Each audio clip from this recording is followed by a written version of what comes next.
ನಂಜನಗೂಡು ನಗರದ ತಾಲೂಕು ಕಚೇರಿ ಆವರಣದಲ್ಲಿ ಆಯೋಜಿಸಿದ್ದ ಮಹರ್ಷಿ ವಾಲ್ಮೀಕಿ ಜಯಂತಿಯಲ್ಲಿ ಮಾತನಾಡಿದ ಶಾಸಕ ದರ್ಶನ್ ಧ್ರುವನಾರಾಯಣ್, ಮಹರ್ಷಿ ವಾಲ್ಮೀಕಿರವರು ಪವಿತ್ರ ಗ್ರಂಥವಾದ ರಾಮಾಯಣವನ್ನ ನೀಡಿದ್ದಾರೆ.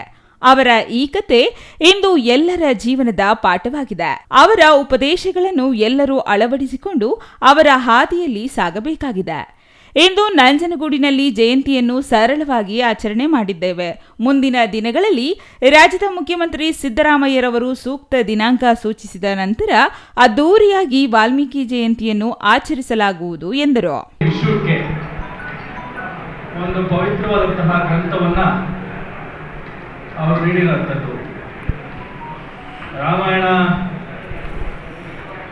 ಒಂದು ನಮ್ಮ ದೇಶದ ಪವಿತ್ರವಾದಂತಹ ಗ್ರಂಥ.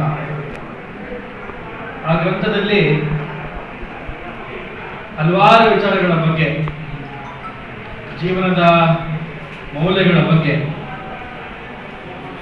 ಜೀವನವನ್ನ ಅರ್ಥಪೂರ್ವಕವಾಗಿ ಸಾಗಿಸುವಂತಹ ಹಲವಾರು ಮೌಲ್ಯಗಳ ಬಗ್ಗೆ ಮಹರ್ಷಿ ವಾಲ್ಮೀಕಿರವರು ರಾಮಾಯಣದ ಮೂಲಕ ಉಪದೇಶವನ್ನ ನೀಡಿದಂಥದ್ದು.